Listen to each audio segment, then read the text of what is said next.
তো গাইস, আজকে সকালবেলা গেছিলাম আমি শাক তুলতে বাগানে।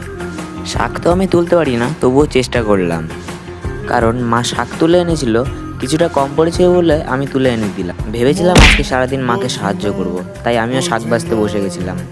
কিন্তু এটা আমার দ্বারা হবে না, তাই স্নান করে আমি বসেছিলাম ড্রয়িং করতে। অনেকক্ষণ ধরে চেষ্টা করার পরে আমি এই ছবিটা এঁকেছি। সত্যি কথা বলতে কি, আমি প্রায় 4 বছর আগে ছবি আঁকা ছেড়ে দিয়েছি। তো গাইস, কিছুক্ষণ পরে ভাই এসে ডাক দিয়ে বলল ঝড়ে নাকি আমাদের গাছ থেকে অনেক আম পড়ে গেছে। আমগুলো কিন্তু এখনো বেশি বড় হয়নি, তাও অল্প হাওয়া দিলেই পড়ে যায়। তাই সেই আমগুলোরই আজকে বলি দেবো, না মানে আম মাখা হবে।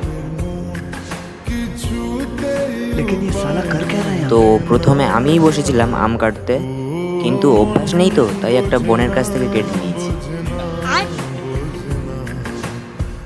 লাস্টে ভালো মতো আমটা ধুয়ে নিয়েছিলাম, তারপর এক এক করে সব রকম মশলাপাতি,